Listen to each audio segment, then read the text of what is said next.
psychology, all about how we are influenced by our opinions and how the environment around us can influence us, how being in groups influences us, right? Our interactions with the world around us. Influenced, right? Our thoughts, our feelings, behaviors, right? Based off of our attitudes and being in groups. Impressions of other people, right? The assumptions that we make when we first see people. Now, physical appearance is a big influence on that. If someone is considered physically attractive, right, they tend to get more positive descriptors, right? Because that's what we assume is good, right? We see it in the media, right? All these famous people are beautiful people, right? And they have all these amazing traits. So now we equate looking a certain way with having certain traits, even though that's not necessarily true, right? So they're seen as more competent, they get better jobs, they get paid more, right? This is why when you're starting to interview for jobs, they tell you to look your best, right? Because when you look your best, people assume that there are good things about you.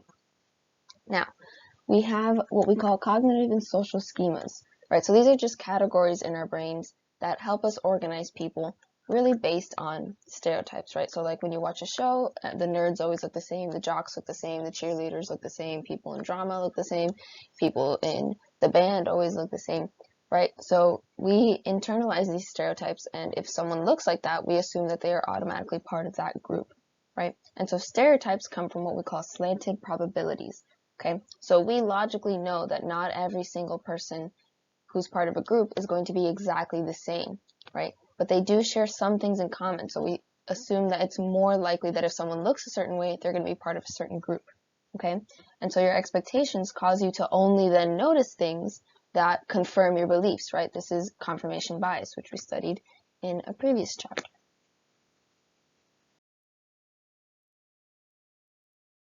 Off of what they look like, you assume that they have certain traits, when it's equally as likely that either man can do any of these traits or have any of these traits, really.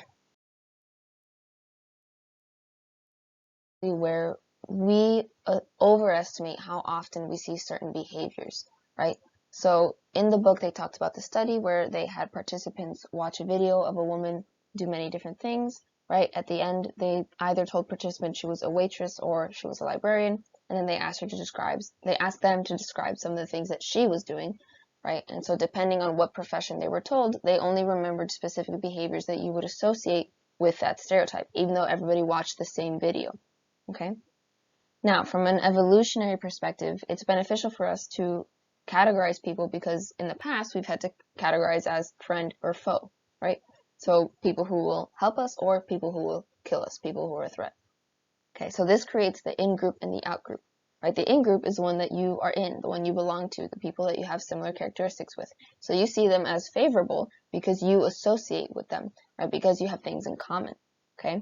Now the out-group are the others, right? People who don't have the same characteristics, people who are seen as a threat, right? So this is why we have rival sports teams, rival schools, right? Rival countries. We're very quick to defend the groups that we are a part of, right? And then call out the groups that we are not a part of. Assume to explain other people's behavior, right? So we make either internal or external attributions. An internal attribution is when you assume it's because of a person's personality traits. So if a teenager crashes a car, it's because they're careless, irresponsible, right? They shouldn't be driving. If it's an external cause, right, something that's due to the environment, we would say that they crashed because the roads were slippery, right? Someone else cut them off and they didn't have a chance to brake in time, right? So internal, it's the person. External, it's the environment or the situation, okay? So now, when it comes to success and failure, Bernard Weiner focused on stability, right, of what causes behavior. So he created the matrix of the stable, unstable dimension and the internal, external dimension, right, to create the 4 different types of attribution, which we'll see on the next slide. Causes, right, things that are temporary, things that can change, and then you have stable causes, things that tend to be permanent or take a very long time to change. Right, so in the unstable, you have effort, mood, and fatigue. In the stable cause, you have things like ability and intelligence. In the internal, external dimension, right, the internal causes are things about you that you have control over. So again, your effort, your mood, and your fatigue, right, you can always try more, you can try to change your attitude, you can get more or less sleep, right? And then external causes are things that are out of your control due to the environment, right? Luck, chance, opportunity, right? So those are unstable, those can change at any moment. And then task difficulty is stable, but out of your control, right? So when a teacher gives a test, they decide how hard the test is going to be, right? That doesn't change as soon as you start taking the test.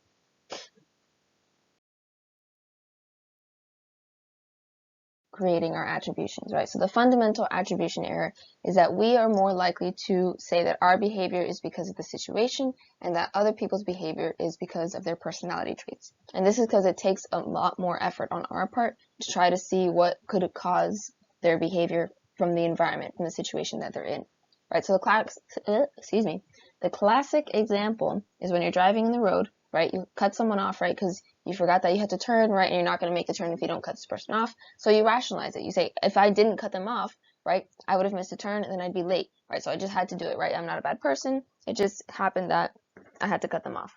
But if someone cuts you off, right, you don't try to think, oh, what could have happened that caused them to cut me off? You just assume they are a-holes, right? They're jerks. They're just terrible people, and that's why they cut me off. Okay? So the defensive attribution, we use this when someone is put in an unfortunate situation and we then blame the person so that we don't feel like it can happen to us, right? So for example, if someone's house gets robbed, right, they get broken into, you would say, well, it's their fault for not having an alarm system, it's their fault for not having those Ring cameras, right, for not having floodlights, right, they weren't prepared, they didn't do their best to prevent people from robbing them, when in reality, that could happen to anyone, right? But then you say, well, I have the cameras and I have floodlights, so, I'm being responsible, so there's no way that I would get robbed, okay? Now, the self-serving bias is when you do something good, it's because you're a genius, right? And you're an amazing person. But when you fail, it's not your fault, right? It's the situation. Okay, so again, we do this to make ourselves feel better. So when you ace a test, it's because you studied so hard and did all the work.